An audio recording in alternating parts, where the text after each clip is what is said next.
work across the span. This morning, it's in the southbound direction, beginning pretty much right at the top of the Waldo grade. 3 lanes are coned off there, continuing to the South Tower. And we're looking at road work across the Richmond-San Rafael Bridge as well in that eastbound direction of 580 from San Quentin into Richmond. Remember that you can get updates 24 hours a day on our Twitter feed at KCBS AM FM Traffic. Your next traffic update is at 12:28 on the traffic leader, KCBS. Thank you, Frank. As far as the weather goes, 6-day forecast, boy, it's going to feel like fall, I think. And it is Fogtober still, heavy coastal and bay fog this morning. Lows in the upper 40s and 50s, partly to mostly sunny, but much cooler today, especially inland. Highs from the 60s at the coast, 70s around the bay, to the low 80s inland. We're all kind of waiting for it. Increasing clouds and windy tomorrow, and highs only in the 60s to the low to mid 70s, and there's a slight chance of sprinkles.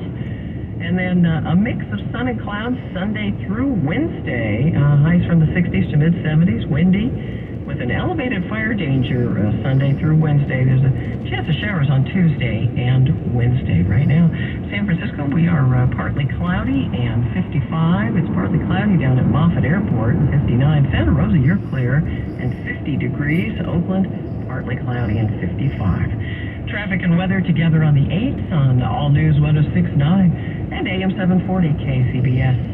KCBS News Time 12:20. Big cutbacks could be coming to Twitter. The Washington Post is reporting that it has obtained documents showing that the company is likely to cut a large number of workers, even if the deal for Elon Musk to take over the company falls through.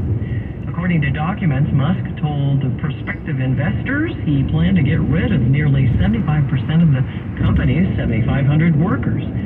Corporate documents also show that prior to the takeover, Twitter's current management had come up with plans to cut payroll by $800 million by the end of next year. Twitter and Musk are expected to close the purchase by next Friday.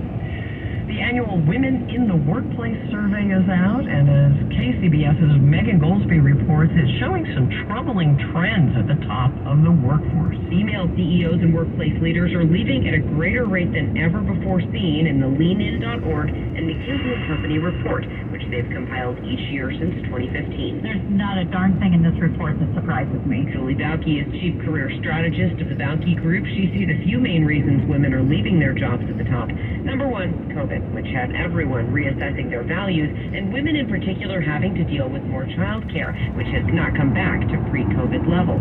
Women are generally report being overworked and under-recognized, whether that is simply, the soft side of recognition, getting credit for something they've done, or the harder side of recognition, which is promotion, bonuses, increase, etc. So women may be leaving their jobs, but many aren't leaving the workforce altogether, she says. They're seeking out a company that gets it, that's progressive, that's not run by 65-year-old white men who have a wife at home, that they want to get inside of an organization where they aren't constantly fighting to be the one to get these things. Megan Goldsby, KCBS. San Jose officials announced a major expansion to its free community Wi-Fi network. As KCBS's David Welch reports, leaders are planning an even larger expansion early next year. The pandemic forced many cities, including San Jose, to rethink their civic role in providing free Wi-Fi. The catalyst may have been the forced closure of schools, but San Jose leaders are taking that model a step further. San Jose Mayor Sam Liccardo says it's crucial for all students to have access to Wi-Fi, and he sees that goal as a great way of reaching the entire family as well. It's important also for the parents to be able to, for example, find jobs. It's critical for the grandparents to be able to get access to health care and information. The city's free Wi-Fi network now reaches 160,000 people. That's equivalent to a city that's larger than the size of Sunnyvale. And Liccardo says the city plans to keep going with that expansion, using the same education model to increase access for all. In the spring, we'll be able to open up new areas of the city in East San Jose, and that will serve nearly 300,000 residents. In San Jose, David Welch, KCBS. The U.S. Senate has passed a new bill that will improve federal wildlife preparedness and response. Coming on the 31st anniversary of the Oakland Hills fire, KCBS's Kathy Whitman reports joint effort between two California representatives. U.S. Senator Alex Padilla introduced the bill, which just passed in the Senate by a bipartisan effort. And he says the bill allows for resources to get firefighters to the scene of wildfires quickly. To try to minimize the scale of a disaster, but certainly to be able to respond more quickly in the event of a disaster. It would improve relocation assistance for critical infrastructure destroyed by wildfires. And South Bay Congresswoman Zoe Lofgren is spearheading the effort to get the bill passed in the House. She says there are colleagues co-sponsoring the bill who have been touched by wildfires, just like here in California. I've learned a lot, I think we all have, that climate change has changed wildfires in California and throughout the West. And we've got to do something about that. Lofgren is confident the bill will pass in the House and then become law. And Padilla is optimistic as well. So with the Senate passage of the Fire Act, we now have a real shot at delivering the federal resources necessary to combat catastrophe in the future. Kathy Whitman, KCBS. This is a Bloomberg Money Minute. Stocks head into the Friday session still higher for the week, despite 2 days of losses. Interest rate worries upended an early rally yesterday, leaving the major averages modestly lower. The S&P 500 fell nearly 1%. GM sees the future of the pickup, and it's electric. The automaker is adding a third pickup to its EV line to be called the Denali Edition 1. It will go on sale in early 2024 for $107,000, joining an electric Hummer and a $105,000 loaded version of Chevy's electric Silverado. It's getting more difficult to sell a home as high prices and rising mortgage rates push more buyers to the sidelines. The Redfin real estate firm says homes are sitting on the market twice as long now as they had been this spring. Mortgage rates this week inched closer to 7%, according to Freddie Mac. Larry Kofsky, Bloomberg Radio. Apple's efforts to pick up the NFL's Sunday ticket package have hit a snag. I'm Jeff Colvin of Fortune Magazine with the Fortune Business Update. Apple has long seemed the most likely to pick up rights to NFL Sunday tickets starting next season at a cost of $2 to $3 billion.